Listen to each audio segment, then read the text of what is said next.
Hari ini kita akan berusaha untuk mengetahui, saudara, mengapa ada pernikahan. Mengapa surga itu membentuk rumah tangga? Mengapa? Nah, anak-anak, dengar ya pernyataan ini. Banyak orang yang salah, banyak anak-anak muda yang salah. Kalau ditanya, kenapa kamu menikah? Ada yang jawab, habis mamaku bingung terus. Bukan itu jawabannya.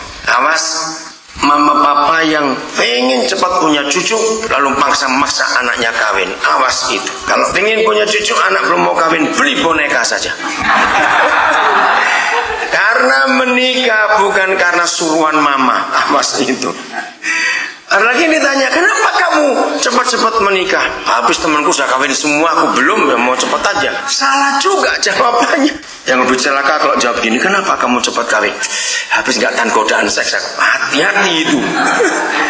Kalau menikah motivasi karena seks 100%, kehancuran rumah tangga itu akan terjadi. Karena seks, maaf, karena seks nggak mungkin bisa dibuat tiap hari, maaf. Maka itu kalau orang menikah karena seks, dia akan hancur. Lalu kenapa menikah? Kalau kita bisa menemukan jawabannya ini, maka semua pernikahan kita pasti akan benar. Alkitab juga tidak menuliskan umur berapa orang itu menikah. Cari ayatnya nggak akan ketemu. Tapi baik orang tua, supaya kita mengajarkan pada anak-anak kita, baik saudara-saudara anak-anak muda yang ada di sini hari ini, perhatikan. Alkitab memberikan patokan bukan pada umur berapa orang itu harus menikah, tapi patokannya adalah apakah dia sudah bisa bertanggung jawab atau belum. Kita ambil dua contoh, satu Adam, dua Yusuf. Dengarnya anak-anak muda, kalian harus baca ini. Oh ya, sebelum lupa, siapa yang belum baca 2 Samuel 13? Awas itu.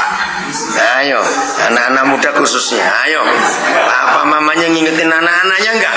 Untuk baca 2 Samuel 13. Kalau belum, ngutang. Sebelum makan siang enggak baca, berdosa. Itu aja sudah. Tolong semuanya dibaca 2 Samuel 13, itu penting sekali. Oke, saya lanjutkan. Adam dan Yusuf adalah dua contoh. Bukan masalah umurnya orang itu menikah. Kebetulan saja Yusuf ada angka tepat. Pertama kita lihat Adam. Kapan Tuhan mengawinkan dia? Siapa bisa jawab? Setelah Adam buat apa? Ayo anak-anak muda, setelah Adam buat apa? Begitu selesai yang ditugaskan, dia menikah. Setelah dia, susah benar. Ayo yang lain jawab. Setelah Adam apa? Iya, berkuasa apa lagi? Setelah Adam? Iya, jadi setelah Adam menyelesaikan tanggung jawab, mengelola taman itu dan memberi nama semua binatang. Ya, jadi setelah tanggung jawabnya diselesaikan, baru Papa mengawinkan dia. Begitu pula Yusuf. Kebetulan, saya ulangi, kapan Yusuf dinikahkan? Jawabannya jelas. Umurnya ada. Kalau saudara baca Kejadian 41, jelas sekali. Yusuf umur 30 tahun waktu dia menikah. Jelas itu. Tapi bukan angkanya yang penting. Setelah Yusuf menyelesaikan visi yang Tuhan berikan, dia duduk sebagai orang nomor 2 di kerajaan Mesir, baru Tuhan ngawinkan dia. Jadi jawabannya, kapan seorang boleh menikah bukan karena umurnya, tapi karena bisa bertanggung jawab atau tidak. Kalau kita pakai istilah perjanjian baru yang Tuhan Yesus ajarkan, bagus sekali. Saya belajarlah dari burung. Masih ingat itu? Lihat itu burung-burung. Saudara, kalau kita belajar dari burung, kita bisa kaya dengan hikmat.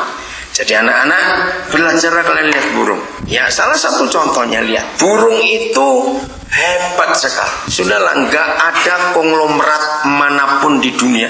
Mau Donald Trump, mau keluarga Kennedy atau Bill Gates atau siapa, nggak ada yang bisa ngalahkan burung. Dengarkan baik-baik, burung itu hebat. Saya masih kecil tinggal di desa. Ya, saya suka pelihara binatang, ikan, ayam, bahkan tupai. Saya kagum. Tupai itu di tangan saya dia bisa berkembang biak. Saya sampai heran juga. Ayam, saya netaskan ayam cukup banyak. Saya nanam pohon-pohon karena di desa masih mungkin semuanya. Nah, di antara semua binatang saya kagum dengan burung. Ayo kita renungkan. Waktu dia buat sarang, helai daun atau ranting kering yang pertama dia letakkan di sebuah dahan yang dia pilih. Jawab pertanyaan saya, apakah ada teman burung lain yang megangi dulu itu, yang satu itu? Ngerti gak pertanyaannya? Nggak ada. Berarti sulit atau mudah buat sarang burung itu? Sulit. Karena dia lagi naruh satu, dia tinggal cari yang lain. Ini bisa jatuh. Betul tidak, saudara? Betapa sulitnya ada angin jatuh karena cuma diletakkan saja. Coba saudara pikirkan begini. Siapa yang pernah lihat ada sarang burung sering jatuh walaupun sudah nggak dipakai? Jarang sekali. Padahal nggak pakai pengikat, nggak pakai fondasi, nggak jatuh. Rumah orang dibangun pakai fondasi, roboh juga. Ini sarang burung tidak. Jadi ketika helai demi helai dia taruh, itu kerjaan yang sulit. Maka itu coba nanti siang kalau nganggur, ikat tangan kita dua-dua ke belakang, pakai mulut kita cari daun kering, buatlah sarang burung. Ayo, bisa tidak? Nggak mungkin, sudah.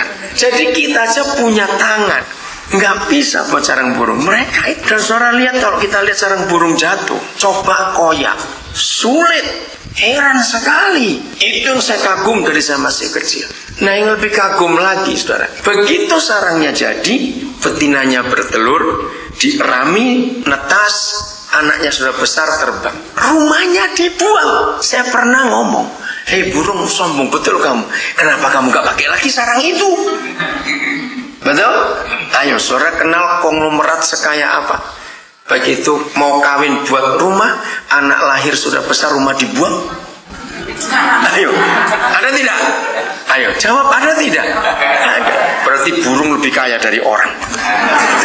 Dia suka buang-buang rumah. Itu yang saya kagum, betul tidak saudara?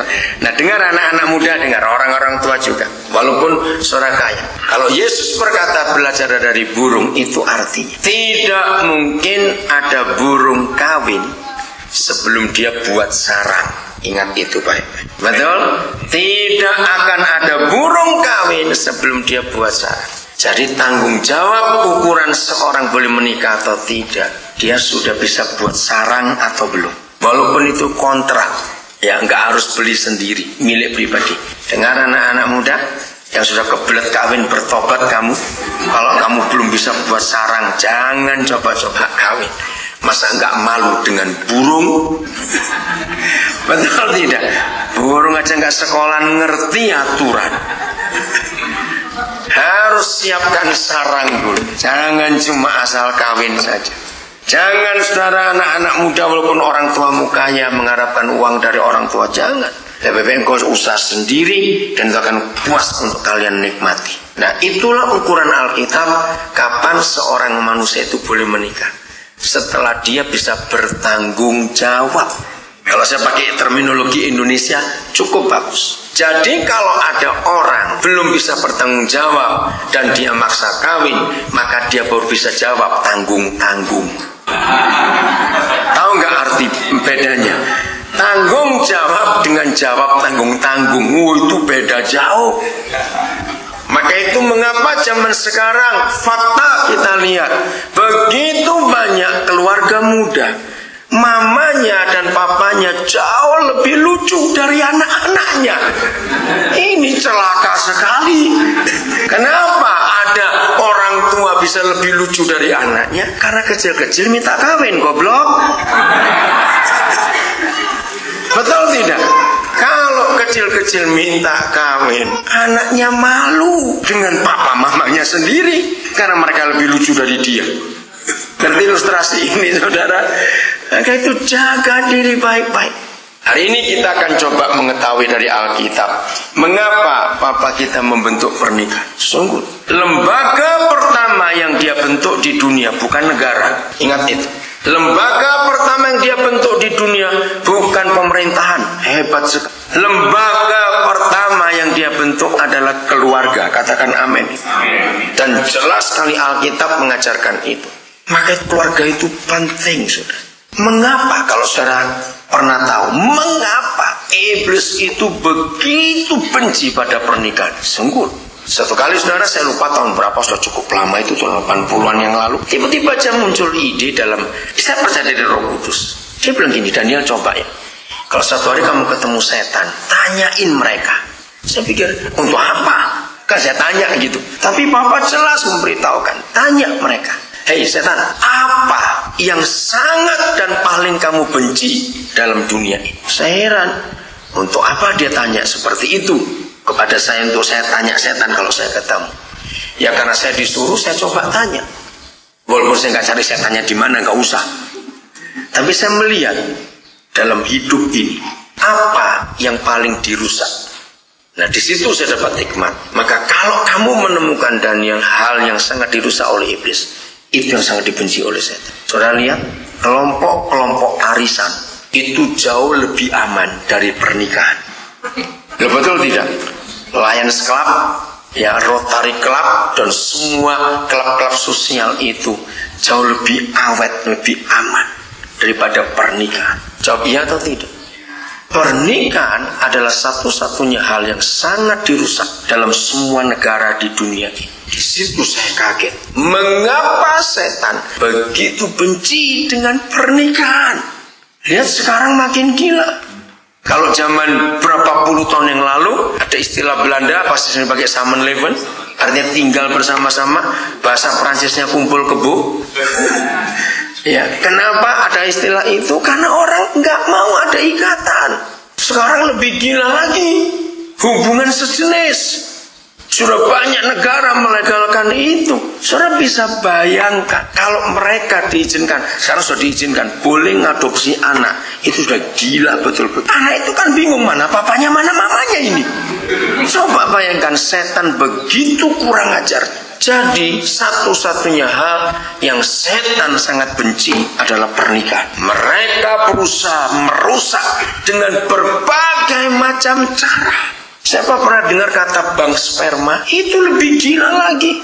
Feminis adalah kelompok pertama di dunia yang melegalkan bank sperma. Feminis itu lahir kira-kira tahun 40-an yang lalu, abad yang lalu tentunya.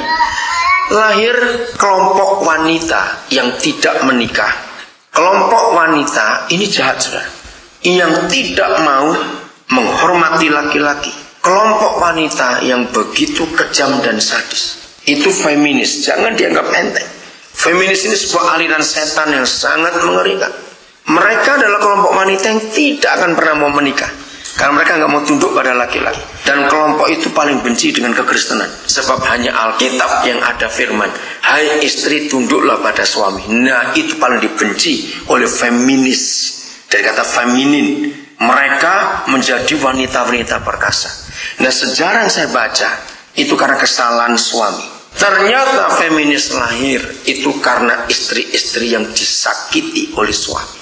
Lalu mereka membentuk kelompok pasukan sakit hati untuk balas pada suami. Karena mereka sakit hati, mereka bilang gak usah kita menikah. Buatlah pria butuh kita, bukan kita butuh dia. Wah sadis sekali kelompok ini, saudara. Dan itu merajalela. Di Indonesia sudah banyak pengikutnya. Dan sudah masuk dalam gereja juga feminis ini. Feminisme, bahasa Inggris feminisme. Ngeri, karena mereka sakit hati. Nah, feminis ini juga yang membuat pria-pria maco jadi kayak cewek. Karena mereka ingin menjatuhkan martabat pria. Karena sakit hatinya itu. Feminis ini yang membuat wanita-wanita bodybuilding. Itu mereka sudah jadi perkasa. Tapi prianya diubah jadi kayak cewek. Karena mereka sakit hati, saudara. Mereka yang merusak lembaga pernikahan gak usah. Nah, tapi mereka ingin punya anak, tapi gak mau menikah. Maka punya ide bentuk bank sperma. Ini gila. Jadi di Asia baru satu bank sperma itu ada di Tokyo, sudah. Karena Asia masih pakai norma-norma itu. Di Inggris sekarang ini ada ribuan embrio beku yang gak diambil lagi orang tuanya atau oleh pemiliknya. Nah, pemerintah Inggris lagi bingung mau diapakan ribuan embrio ini. Mau dibuang, salah kalau itu pembunuhan. Kalau nggak dibuang, siapa bayarin untuk maintenance-nya, listriknya, semuanya. Oh, ngeri betul, dunia sudah kacau. Saya ceritakan dulu sedikit supaya tahu. Jadi kelompok feminis ini ingin punya anak tapi nggak mau menikah. Lalu mereka menemukan ide dengan teknologi genetika yang hebat. Jadi sperma itu bisa dibekukan. Sekarang ini baik para atlet, para artis, konglomerat, orang jenius itu boleh jual spermanya dan dirahasiakan ini sperma siapa. Yang boleh tahu hanya kelompok feminis ini, karena itu milik mereka. Jadi begitu mereka datang ke bank sperma, mereka akan milih ada spermanya siapa saja di sini. Lalu dia bayar Misalnya ada seorang perempuan A, feminis ini, dia pengen punya anak seperti bintang film siapa, misalnya.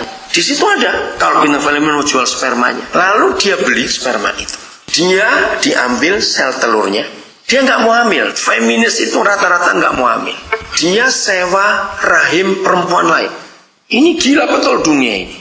Nah, perempuan itu disewa untuk hamil anak dia. Jadi sel telurnya dia, spermanya orang lain, bukan dikandungan orang lain lagi. Bisa jadi apa anak ini?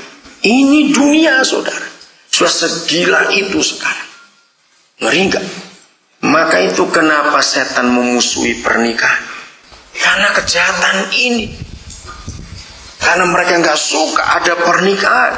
Oh, makin hari kita dengar berita tentang dunia ini makin gila, sudah.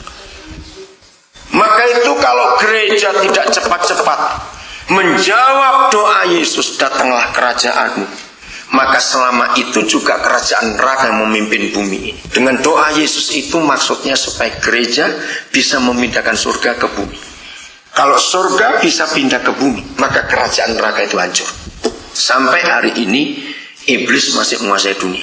Coba saudara lihat sebelum saya lihat ayat ini. 1 Yohanes 5:19. Itu ayat mengerikan sekali. 1 Yohanes 5:19. Saudara dengarkan baik-baik. Tsunami, gempa bumi dan sebagainya, AIDS, bencana alam, perang, itu bukan Tuhan yang buat. Salah. Tapi ayat ini yang menerangkan kepada kita siapa yang membuat dunia kacau. Ayo baca sama-sama. Sudah ketemu 1 Yohanes 5:19. 1, 2, 3. Kita ini berasal dari Tuhan, tapi dan seluruh dunia berada bawah kuasa si jahat. Nah, ini dia. Seluruh dunia berarti tidak ada satu negara pun, sejengkal tanah pun di dunia ini, baik lautnya maupun udaranya, yang tidak dikuasai oleh setan. Tidak ada. Hanya Alkitab yang bisa menjelaskan bahwa tsunami dan sejenisnya itu bukan Tuhan. Tuhan kita nggak sekejam yang kita bayangkan. Agama-agama yang membuat Tuhan itu jadi diktator. Oh, ada orang kecelakaan mati. Oh, karena kehendak Tuhan. Enggak. Dia tidak pernah menghendaki orang itu mati. Saudara baca Injil Yohanes. Siapa yang menghendaki orang mati? Setan. Dari Bapa kita hanya ada kehidupan. Dari setan ada kematian. Jadi perang juga itu bukan Tuhan. Kelaparan yang terjadi di dunia bukan Tuhan. Berhenti mulai hari ini suka nyalakan Tuhan. Ada orang sakit juga bukan kehendak Tuhan. Jangan tuduh dia jadi penjahat dalam hidup ini. Saudara, semua yang jahat dan rusak di dunia, ayatnya di 1 Yohanes 5:19 ini. Karena seluruh dunia di bawah kuasa si jahat. Sejak kapan dunia di bawah kuasa si jahat? Sejak kejadian pasal 3. Ketika otoritas yang di tangan Adam diserahkan kepada iblis. Sejak hari itu sampai hari ini. Kapan berakhirnya? Kalau gereja sudah berhasil memindahkan surga ke dunia. Jadi doa Bapa kami itu jangan dianggap enteng. Itu blueprint dari seluruh rencana Tuhan ada di doa Bapa kami. Nah, salah satu terjemahan yang salah dalam kalimat itu harusnya begini. Bapa kami di surga, dikuduskanlah namamu, datanglah kerajaanmu, terus jadilah kehendakmu. Nah, stop dulu. Terjemahan yang betul setelah jadilah kehendakmu adalah supaya bumi jadi seperti surga. Bukan jadilah kehendakmu di bumi seperti di surga. Itu sangat salah terjemahannya. Yang betul adalah supaya bumi jadi seperti surga. Kenapa Yesus mengajar kita supaya kita mengusahakan bumi jadi seperti surga? Karena dunia ini, bumi ini sudah rusak kayak neraka. Nah, sekarang saya mau tanya begini. Siapa yang pernah mengingat sebuah sebutan atau terminologi istilahnya, sebuah kata? Kalau rumah tangga, keluarga itu harmonis, bahagia, pasti orang nyebut seperti surga. Tapi kebalikannya, Kalau itu terjadi, maka orang berkata, lihat keluarga itu kayak neraka, betul. Betul tidak, saya? Nah, ternyata terminologi itu Roh Kudus yang menyuruh kita mengatakan. Karena satu-satunya lembaga di dunia ini yang bisa mewakili dua kontradiksi ini hanya keluarga. Kalau keluarga kita nggak seperti surga, pasti seperti neraka. Karena nggak ada yang tengah-tengahnya. Di antaranya itu apa? Nggak ada. Betul tidak? Ayo mau nyebut apa? Nggak ada. Keluarga hanya bisa disebut dengan dua kata ini. Yang satu atau yang dua. Maka itu mari kita tanya pada keluarga kita masing-masing. Sekarang ini keluargaku ini seperti apa? Surga atau neraka? Saya bilang setengah-setengah. Kalau tanggal 1 sampai tanggal 10 seperti surga karena gajian atau duitnya banyak. Awas ngomong begitu. Ditambah di bawah tanggal 10 belasan sudah kayak neraka lagi sudah. Wah, celaka betul. Jadi datanglah kerajaanmu, jadilah kehendakmu, supaya bumi jadi seperti surga. Bukan pemerintahan negara manapun yang bisa buat, hanya keluarga-keluarga di negara itu yang bisa buat. Amin kan kata ini, saudara? Dan ini sungguh dahsyat. Oke, sekarang saudara setuju, adik-adik? Engkau jangan salah menikah ya. Saya punya istilah, orang yang salah kawin itu seperti orang hidup ngemut silet. Catat itu baik-baik. Waduh, itu penderitaannya luar biasa itu. Orang salah kawin. Kemarin berapa banyak orang yang datang kepada saya menceritakan hancurnya pernikahannya karena salah. Maka itu anak-anak muda jangan salah. Amin. Supaya engkau tidak menderita seumur hidup. Kalau nggak ngerti ngemut silet, ngemut itu ngulum. Silet itu ya silet. Nah, bisa bayangkan. Kalau saya pakai istilah lain bahasa Indonesia, orang yang salah kawin itu seperti orang pakai sepatu, tapi di salah satu sepatunya itu ada kerikil yang nggak bisa dikeluarkan. Bayangkan kalau seumur hidup pakai sepatu ada kerikilnya. Betul tidak? Itu penderitaan, saudara. Ngeri sekali. Karena neraka memang iblis ingin ciptakan ada di dunia ini untuk merusak. Saya belajar sosiologi sejak saya ada di Papua karena harus mengurusi masyarakat. Saya harus belajar sosiologi. Saya kaget. Saya lupa siapa penemunya. Dalam sosiologi, artinya ilmu-ilmu tentang sosial, itu ada sebuah prinsip. Mengapa ada dunia? Jawabannya karena ada negara-negara. Jadi negara-negara berkumpul lalu membentuk dunia. Mengapa ada negara? Sosiologi berkata karena ada masyarakat. Nah, di dalam sosiologi yang disebut masyarakat itu ternyata anak-anak yang di bawah umur 30 tahun. Saya baru tahu. Kenapa masyarakat itu hanya terdiri dari anak-anak umur 30 tahun?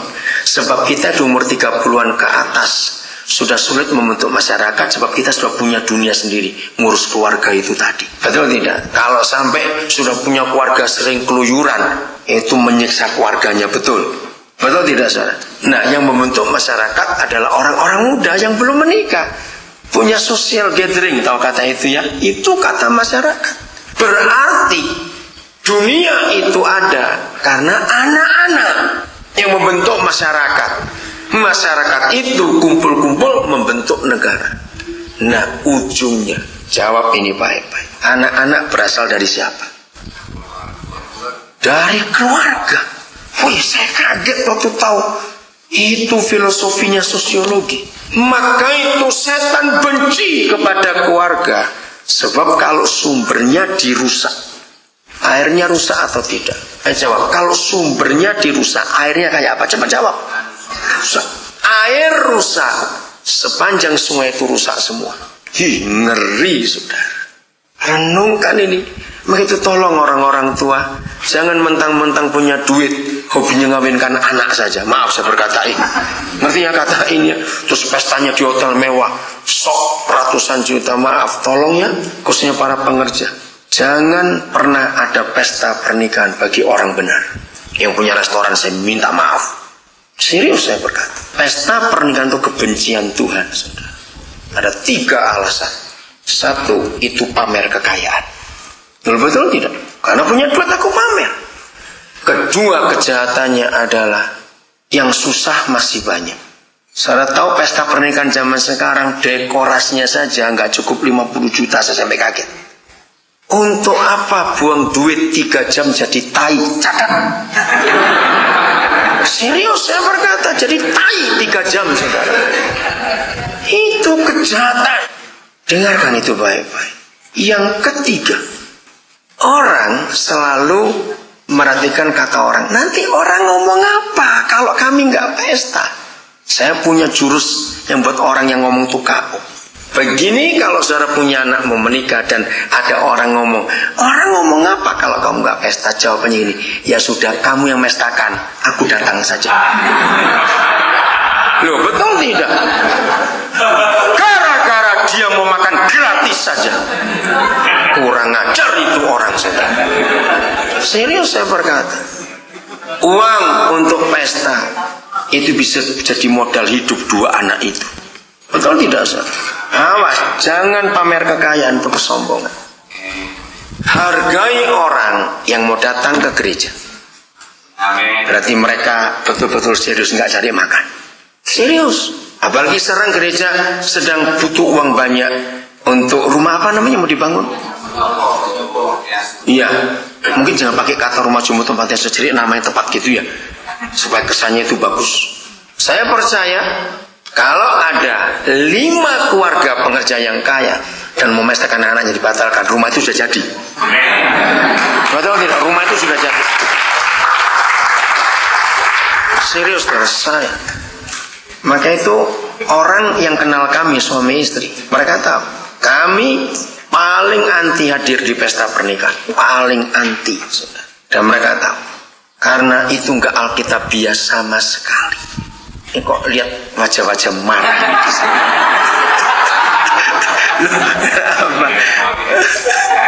Kok lihat wajah-wajah marah ini. Adik-adik, engkau ingat, kalau papa mama mau maksa pesta, katakan aku nggak jadi kawin, dari gitu aja, ancam mereka. Saya ajari, ancam papa mama, buang-buang duit saja sudah. Ya maaf ya, yang tersinggung, tapi harus bertobat. Oke, saya lanjutkan. Karena faktanya saudara, belum beres semuanya menyelesaikan biaya pesta, itu anak sudah minta cerai ribut duluan. Berapa banyak ada keluarga seperti itu? Sedih sekali bukan? Maka itu untuk apa sok-sokan, hura-hura? Yang penting itu bukan pestanya. Setelah diberkati ini mau jadi apa? Betul tidak? Itu jauh lebih penting. Maaf, ada yang berkata ya, tapi berapa kali itu bisa balik modal kok karena sumbangannya. Wah, itu lebih jahat lagi, motivasimu ngerampok undangan itu untuk minta modal balik, enak saja. Tapi secara fakta saya banyak tanya, hampir nggak ada yang balik modal. Betul nggak? Karena dalam amplop itu kita nggak tahu isinya berapa. Maka itu saudara pikirkan untuk pesta. Saya lanjutkan.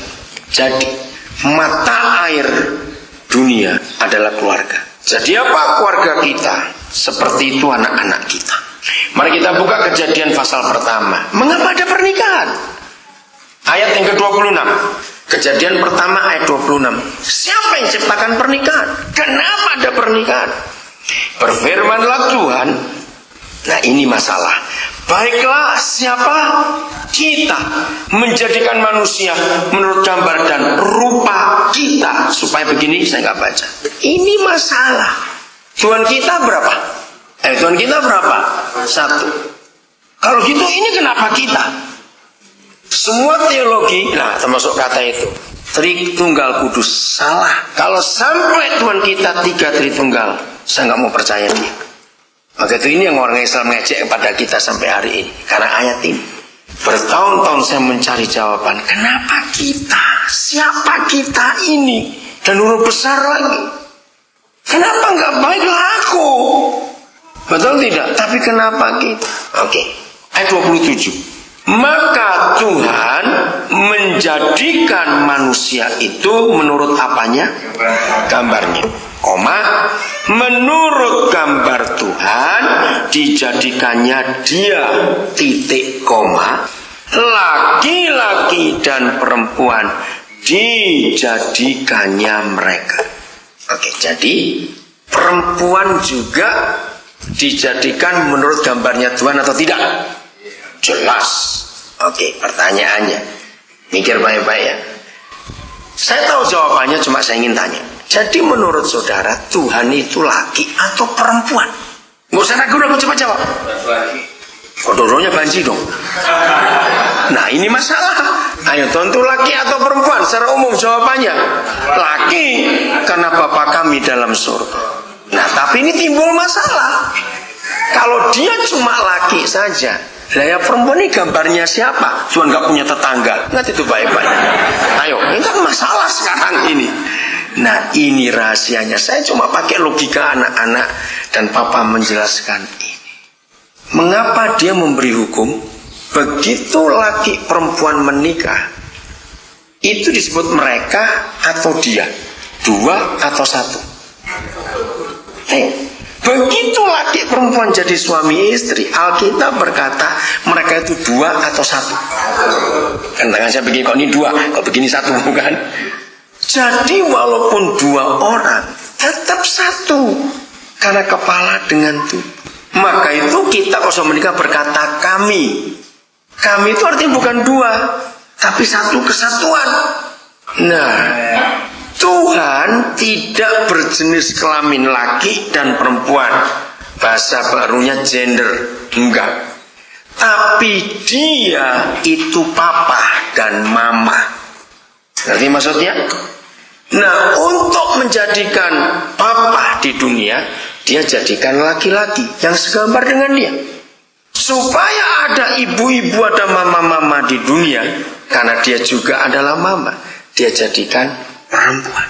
Jadi kata kita di ayat 26, itulah pernikahan keluarga pertama di seluruh alam semesta ini. Dan keluarga itu adalah dia sendiri, saudara. Mungkin saudara masih bingung. Oke, saya tunjukkan ayatnya. Saudara tolong baca Ulangan pasal 32 ayat 18. Tolong lihat, salah seorang silakan baca Ulangan 32 ayat 18. Ulangan 32 ayat 18. Ya, perhatikan baik-baik. Gunung batu yang memperanakan kau. Stop dulu. Musa punya banyak istilah untuk memanggil Papa di surga. Salah satunya adalah gunung batu. Jadi kalau Musa menyebutkan gunung batu itu siapa yang disebutkan? Tuhan sendiri, betul? Nah, kalau sampai ia disebut gunung batu, yang apa tadi? Memperanakan engkau. Saya tanya, berarti Tuhan itu papa atau mama? Saya tanya laki atau perempuan? Kalau dia yang memperanakan, pasti dia mama. Baca selanjutnya. Ada istilah lain lagi. Telah kau lalaikan. Siapa dia? Telah kau lupakan Allah yang melahirkan engkau. Nah, Tuhan yang melahirkan engkau telah kau lupakan. Lagi sekali, kalau yang melahirkan itu papa atau mama? Mama. Sekarang cari kamus bahasa Ibrani. El Shaddai. Selama ini gereja salah menerjemahkan kata El Shaddai. Terjemahan Inggrisnya God the Almighty. Bahasa Indonesia Tuhan yang Maha Kuasa. Salah. Di dalam bahasa Ibrani El Shaddai, L-nya itu Elohim, Shaddai itu artinya yang punya benih, yang menyusui. Itu Shaddai-nya. Yang bahasa Inggrisnya nourish, the nourishing God, yang menyusui anak-anak. Nah, saya tanya kepada saudara, kalau El Shaddai itu adalah Elohim yang menyusui, dia papa atau mama? Dia mama. Jadi nggak usah ragu-ragu lagi. Mengapa ada keluarga di dunia? Karena untuk menggambarkan ada keluarga di surga. Maka itu setan bencinya keluarga, karena setan tahu ayat ini. Supaya nggak ada papa mama di dunia, rusak semuanya. Ngeri saudara. Saya bersyukur untuk penemuan ini, karena sampai hari ini saya belum pernah baca buku apapun tentang keluarga dan ada penemuan seperti ini, bahwa kata kita di dalam Kejadian 1:26 itu mewakili dia sendiri yang adalah papa mama. Maka itu kalau kita papa mama tidak harmonis, anak-anak pasti jadi korban. Surga ada papa mama yang sangat harmonis, dan kita punya orang tua yang seperti itu. Maka itu kita bersyukur kepada Tuhan karena dia papa yang luar biasa. Katakan amin untuk itu saudara. Oke? Jangan saudara berpikir lebih jauh, nanti malah pusing. Pokoknya kita harus jadi papa mama yang mewakili dia. Amin. Maka itu dalam hukum pernikahan dikatakan suami itu Yesus, siapa istrinya? Gereja. Jadi gereja ini perempuan di hadapan Tuhan. Karena kita yang diminta untuk melahirkan anak-anak rohani yang lain lagi. Amin. Bukan Yesus yang melahirkan, karena dia laki-laki. Maka itu kita nggak bisa menginjil berdoa, Yesus selamatkan orang Banten, Yesus selamatkan orang-orang di Benteng, Yesus selamatkan orang Sunda. Itu salah. Sebab dia nggak bisa melahirkan lagi. Dia hanya mempelai kita, dan kita yang melahirkan anak-anaknya. Dia menaruh benih kepada kita.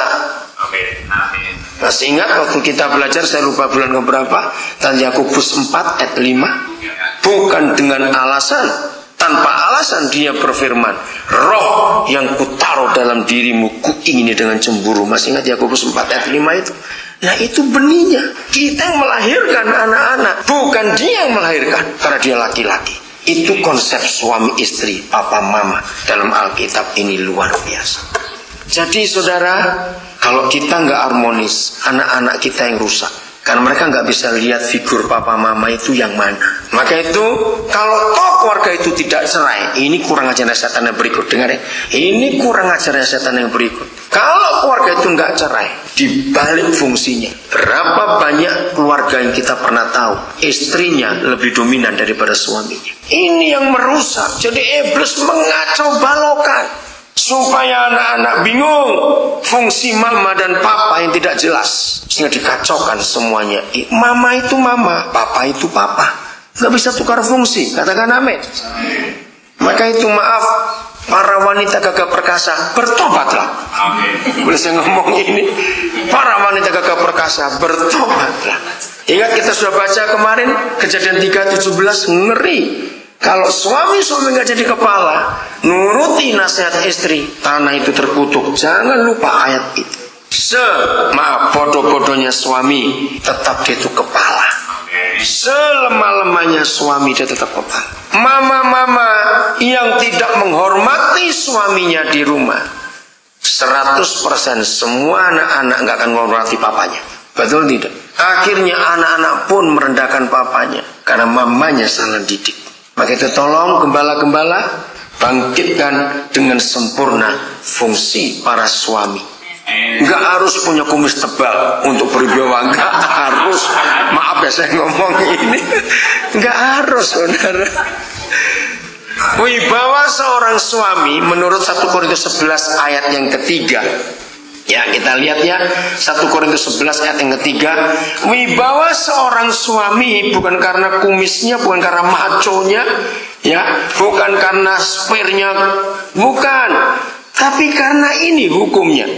Tetapi aku mau, 1 Korintus 11 ayat 3, tetapi aku mau supaya kamu mengetahui hal ini, yaitu 1, kepala dari tiap-tiap laki-laki ialah siapa? Nah inilah wibawa suami, karena kita tunduk kepada otoritas kepala kita. Saya ulangi, tetapi aku mau supaya kamu mengetahui hal ini, yaitu kepala pakai huruf besar kanya dari tiap-tiap laki-laki ialah Kristus. Kepala pakai huruf kecil karena ini kita, dari perempuan ialah siapa? Suaminya laki-laki. Tapi kepala ketiga yang paling tinggi, dan kepala dari Kristus ialah Yahweh atau Tuhan sendiri. Nah, hierarkinya begini. Saya kalau pakai istilah pemerintahan, kalau ada seorang camat ditekan oleh bupatinya, ya, maka camat itu berhak lapor ke gubernur atau wali kota. Oke? Nah, kalau sampai gubernur nggak punya hak lagi, ada kepala terakhir, lapor ke presiden. Maka itu dalam Alkitab hebat sekali.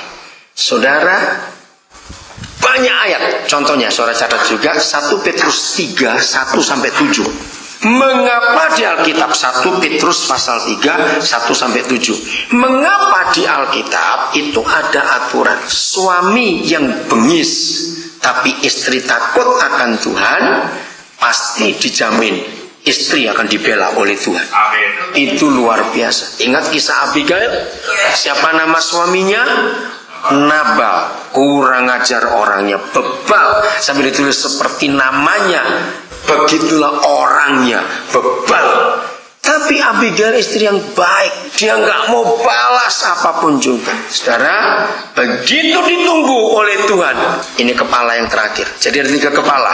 Pertama Bapa di surga, kedua Yesus, ketiga siapa? Suami, kepala keluarga. Begitu Nabal diberi waktu, tidak mau bertobat, mati dia. Jangan takut saya ngomong ini, tapi fakta. Selama saya hidup ini, saya sudah pernah ketemu seperti Nabal, 7 suami mati karena nggak mau bertobat. Maka itu istri-istri, sampaikan kepada semua teman-teman kita, kalau ada suami gila, istri jangan ikut gila. Kasihan anak-anak ikut 2 orang gila nanti itu. Jadi istri-istri dengarkan ini, kalau suamimu gila, tertawalah di hadapan Tuhan. Gak lama mati dia, ingat saja. Itu ayatnya serius, saudara. Kalau nggak mau bertobat, lu benar. Dari 7 itu 3 itu pendeta, saudara. Ngeri sekali. Karena menyiksa istrinya luar biasa. Firman itu nggak bisa dibuat main-main. Dalam 1 Petrus 3 itu dikatakan, suami segalak apa, sebengis apa, akan dimenangkan oleh kelakuan istrinya tanpa perkataan. Itu hebat. Maka itu suami kurang ajar, istri makin cerewet. Si kurang ajar makin kurang ajar. Ingat itu baik-baik. Tapi suami kurang ajar, istri diam, cuma lapor ke kepalanya dia. Siapa kepalanya suami? Yesus. Ini diketok itu suami. Lihat aja.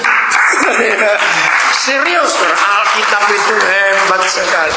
Kalau Yesus nggak ditakuti oleh suami saudara, Yesus lapor paling atas lagi.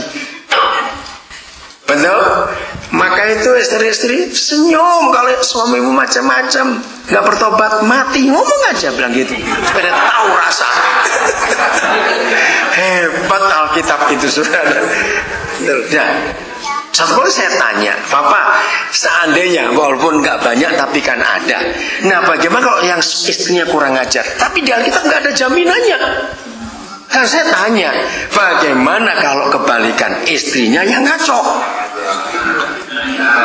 Loh, kenapa bapak-bapak di situ ada apa ini? Oke, begini jawaban Tuhan, saya kaget. Loh, kan kamu itu wakilku. Ya kamu harus melindungi, menjaga istrimu. Ya ampun. Jadi kalau istri yang macam-macam nggak ada jaminan, sebab kita para suami adalah wakil Yesus. Wah, itu luar biasa, saudara. Nah, maka itu begini, anak laki-laki dengar ya, kalian belum menikah, dengar. Menjadi suami itu jauh lebih berat daripada jadi presiden. Dengar baik-baik yang belum kawin. Saya ulangi, dengar. Maka itu kalau saya lagi konseling pernikahan yang anak laki, saya akan lebih banyak cecer daripada yang perempuan. Sebab dia kan jadi kepala.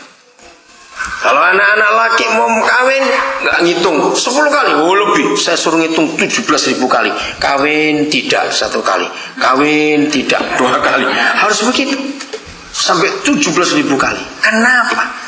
Menjadi suami itu jauh lebih berat karena kepala. Saya beri 2 ilustrasi. 1, kalau ada orang sakit sudah diperiksa oleh dokter dengan semua cara. Biasanya pertama diagnosa luar, nggak ketahuan. Kalau saya nggak ketahuan, biasanya suruh periksa kencing, periksa darah, periksa semuanya, bukan? Nggak ketahuan juga. Coba endoskopi, nggak ketahuan juga. Coba ronsen, nggak ketahuan. Tapi masih sakit. Pokoknya seluruh badan sudah diobok-obok istilahnya, nggak ketahuan. Saya tanya kepada saudara, tinggal 1 cara. Apa yang diperiksa? Ndasi, tahu kata itu, saya bilang kepalanya itu perlu diperiksa.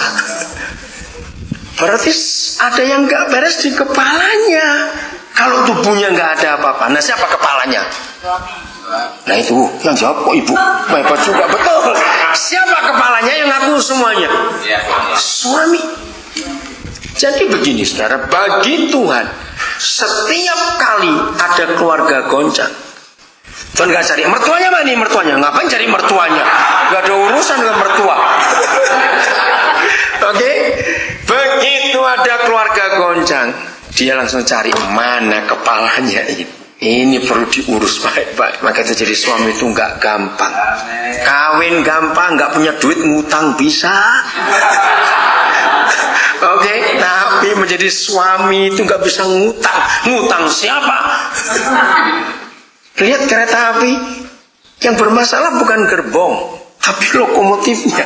Amin. Lo betul tidak? Yang bermasalah bukan gerbong, selalu lokomotifnya. Maka itu anak-anak laki, engkau jangan asal kawin saja. Ingat itu, mengerikan saudara. Kalau kita nggak tahu fungsi kita masing-masing. Jadi istri-istri sampaikan teman-teman yang menderita, ajak tertawa tiap hari. Nggak lama mati itu suami kalau nggak bertobat. Serius benar. Maka itu suami jangan macam-macam kita. Itu hebatnya Alkitab. Dibaca 1 Petrus 3 itu. Jadi ada 3 kepala yang kita harus tahu hierarkinya. Jadi para istri hormati kepala masing-masing, karena dia adalah pimpinan buat hidup kita. Oke? Kita lihat 1 Tesalonika pasal 2. Alkitab menyebutkan ada 4 fungsi ibu dan 6 fungsi papa. Maka itu role kita, peranan kita harus jelas. 1 Tesalonika pasal 2 mulai ayat 7. Ayo kita benahi sumber hidup ini, yaitu kita suami istri, saudara. Kita ayah ibu harus kita benarkan hidup kita ini, supaya akhirnya itu baik semuanya. Ayat 7 1 Tesalonika 2. Tetapi kami berlaku ramah di antara kamu, sama seperti seorang ibu. Nah, ini fungsi pertama ibu, ramah. Kedua, mengasuh. Dan ketiga apa? Merawati anaknya. Ayat 8. Demikianlah kami sebagai mama, ibu, dalam kasih sayang yang besar akan kamu. Fungsi keempat dari mama adalah kasih sayang. Bukan saja rela membagi Injil Tuhan dengan kamu, tetapi juga hidup kami sendiri dengan kamu, karena kamu telah kami kasih, baik secara jasmani maupun secara rohani. Para gembala, para pemimpin itu seperti seorang ibu. Kita nggak boleh cuma khotbah saja, tapi harus membagi hidup untuk jemaat. Nah, itu fungsi ibu. Mengasihi. Mama itu yang berkorban nyawa. Papa nggak pernah korban nyawa. Ya kenapa nggak ikut hamil dan melahirkan kok? Ya, hanya mama yang berkorban nyawa. Ayat yang ke-10. Kamu adalah saksi. Demikian juga Tuhan. Betapa 1 saleh, 2 adil, 3 tak bercacatnya kami berlaku di antara kamu yang percaya. Kamu tahu ayat 11. Betapa kami seperti Bapa terhadap anak-anaknya. Fungsi keempat, telah menasihati kamu. 5, menguatkan hatimu seorang demi seorang. Fungsi ke-6 ayat 12, dan meminta dengan sangat supaya kamu hidup sesuai dengan kehendak Tuhan yang memanggil kamu ke dalam kerajaan dan kemuliaannya. Ayat fungsi ke-6 saya ganti kata mendisiplin. Meminta dengan sangat itu mendisiplin. Jadi fungsi papa ada 6. 1 saleh, hidup takut Tuhan, menjadi contoh rohani untuk anak-anak. Kedua, adil. Ketiga, tak bercacat. Keempat, menasehati. Kelima, menguatkan hati. Keenam, mendisiplin. Saudara, saya beritahu, karena saya banyak baca buku, ternyata 1 Tesalonika 2 ini adalah satu-satunya tulisan di seluruh dunia yang menunjukkan siapa mama dan siapa papa. Tidak ada literatur yang lebih tua dari tulisan Paulus ini yang pernah ditemukan oleh manusia. Bahwa sebelum Paulus ada yang menulis, beginilah mama, begitulah papa. Tidak ada.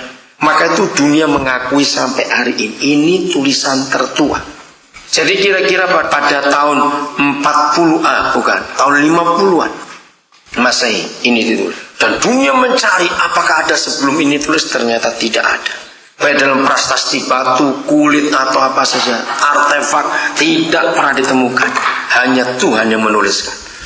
Maka itu saudara, kalau saya bicara di banyak kelompok tentang fungsi orang tua, mereka itu kagum dengan tulisan ini. Luar biasa. Oke, saya tanya, siapa masih ingat waktu kita masih kecil, anak-anak itu sukanya minta nasihat ke mamanya atau ke papanya? Ini luar biasa. Ayo, mamanya atau papanya? Mama. Itu yang saya heran, siapa memberitahu anak-anak hal yang salah ini? Dari fungsi tadi, penasihat di tangan mama atau tangan papa? Nah, maka itu kenapa ada Malaki 4 ayat 6. Papa dirusak, dunia hancur. Ngeri ayat itu. Malaki 4 ayat 6.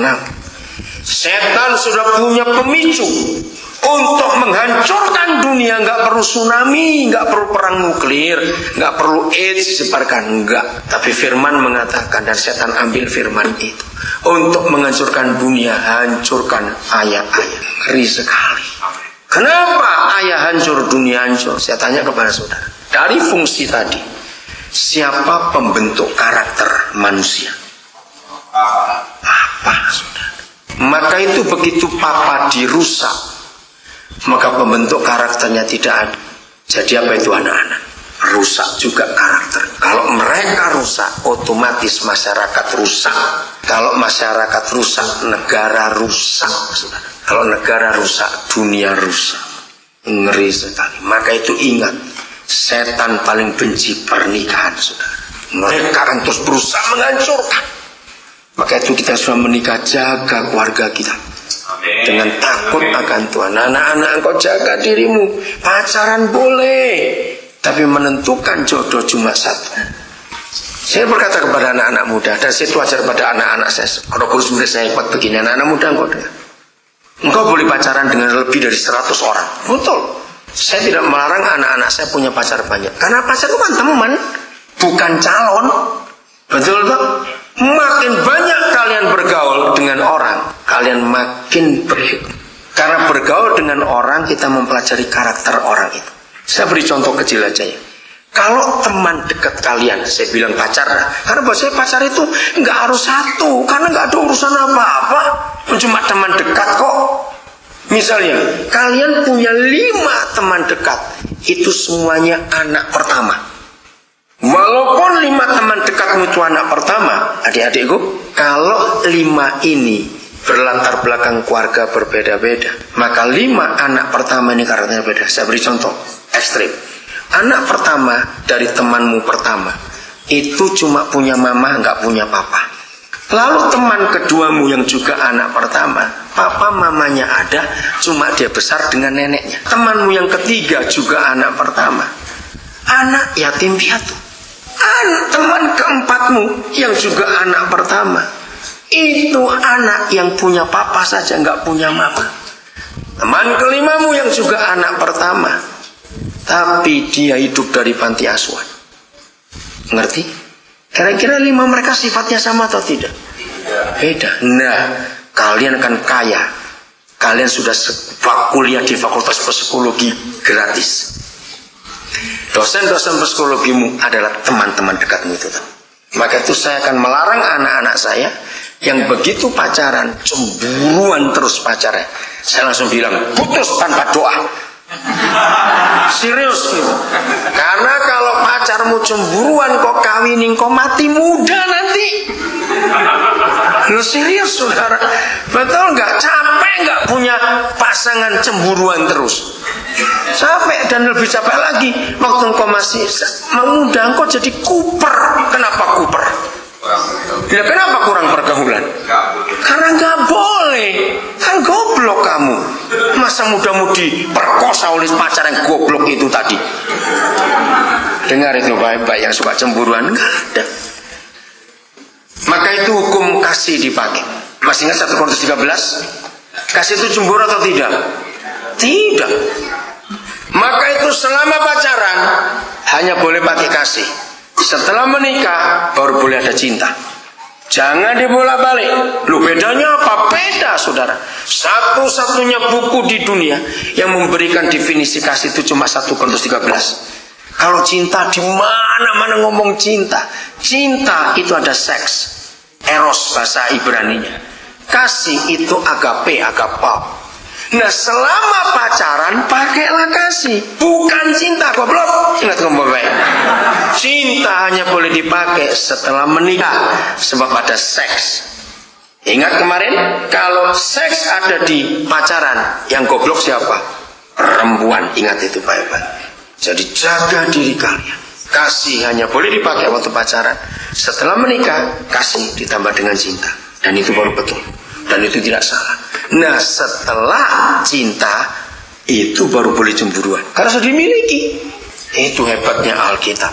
Kita bersyukur untuk. Nah, saya berkata begini, dengarkan. Jadi begitu pacarmu sudah banyak, tetapkan satu dengan hikmat Roh Kudus. Ya, tolong, saya nggak punya waktu. Untuk pacaran, untuk menentukan jodoh, hanya ada satu pasal di Alkitab, Kejadian 24. Itu luar biasa. Kejadian 24 itu satu-satunya kisah bagaimana menentukan jodoh. Ketika Ishak sudah mulai dewasa dan Abraham papanya mencarikan siapa jodohnya. Ada berapa urutan? Secara cepat saya bilang. Ada kata begini, maka Abraham mencari orang yang paling tua di antara hamba-hambanya. Anak-anak muda pakai hukum itu. Begitu kalian ingin menentukan siapa yang jadi jodoh, libatkan orang tua, jangan tidak.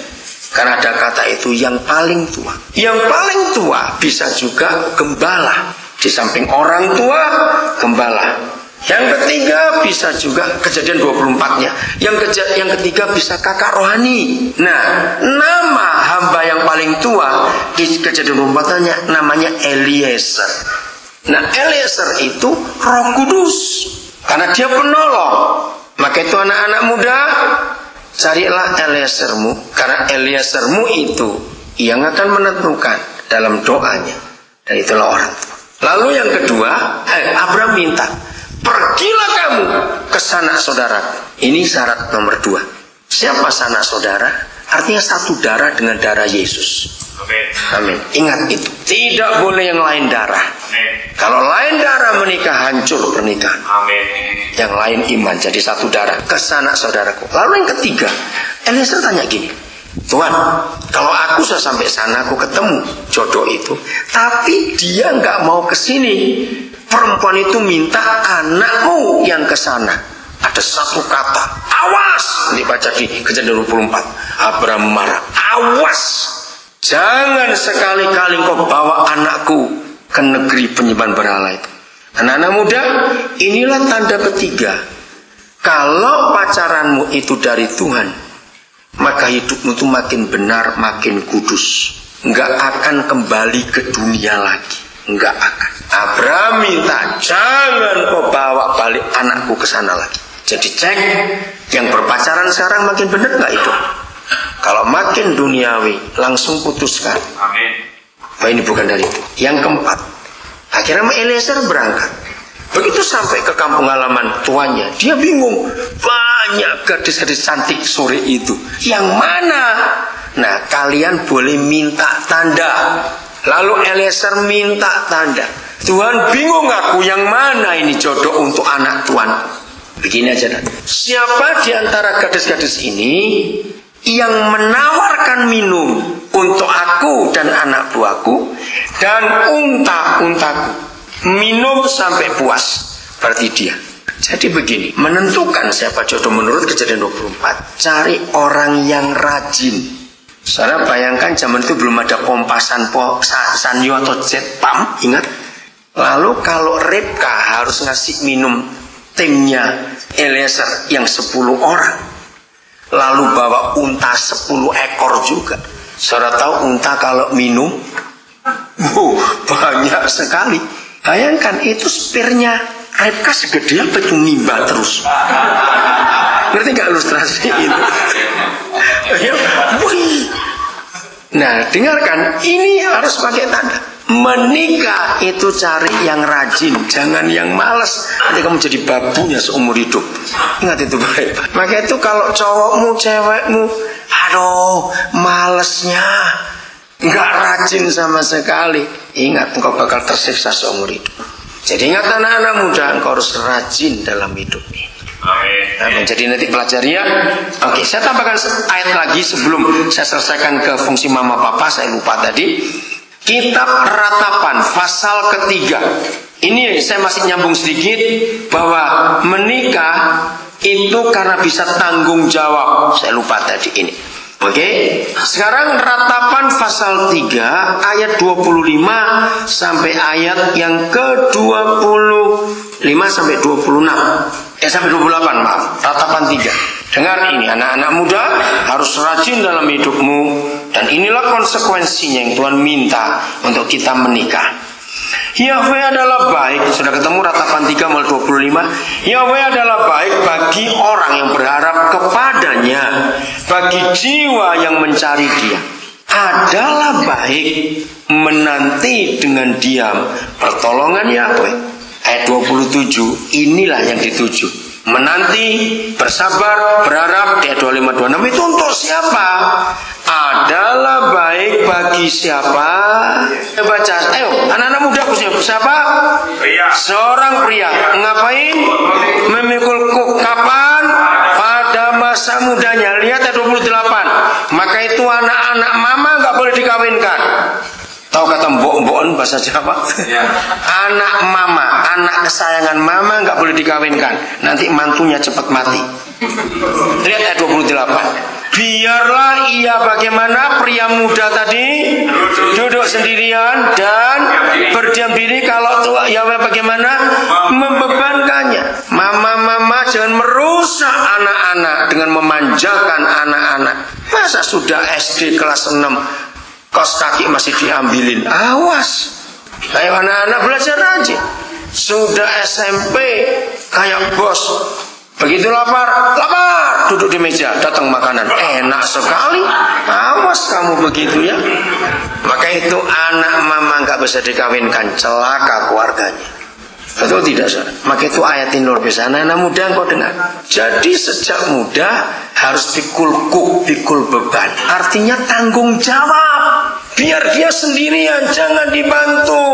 Konsep Alkitab itu luar biasa saudara. Maka itu kenapa anak-anak orang kaya yang manja rusak rumah tangganya. Maaf saya berkata, betul tidak? Karena semuanya sudah siap. Dia nggak ngerti bentuk keluarga kayak apa. Karena cuma uang orang tuanya kan. Harapannya cuma Tuhan, bukan orang tua. Kalau kita sudah menikah harus mandiri. Awas orang-orang tua yang maksa anaknya setelah menikah tinggal satu rumah lagi. Awas, itu sangat salah. Tolong baca Kejadian 2 ayat 24. Ya cepat, ayo Kejadian 2:24. Ayat itu luar biasa. Ayo salah seorang silakan. Kejadian 2:24. Kejadian 2:24. Sebab itu seorang laki-laki akan meninggalkan ayahnya dan ibunya dan bersatu dengan istrinya sehingga keduanya menjadi satu daging. Firman itu aneh, mubazir bahasa Arabnya. Ngapain ditulis bahwa Adam harus meninggalkan ayah dan ibunya? Mereka belum punya mertua dan orang tua kok ditulis. Karena tapi itu firman luar biasa. Orang tua begitu anak-anak menikah, orang tua tidak boleh ikut campur rumah tangga anak. Itu arti ayat 24. Kenapa? Kita pakai hukum politik. Mengapa hanya 2 orang yang namanya suami istri negara terlibat surat kawin ini? Artinya setiap keluarga itu punya otoritas sendiri. Artinya setiap keluarga itu pemerintahan sendiri. Nah begitu anak-anak kita menikah, maka mereka bentuk negara baru. Nah kalau kita negara tua mencampuri, itu namanya intervensi. Awas orang tua, penjajahan, betul. Maka itu anak mama nggak boleh dikawinkan. Ngerti nggak ayat itu? Harus mandiri. Orang tua lepas. Biasanya orang-orang Tionghoa yang sulit ngatur ini. Betul tidak?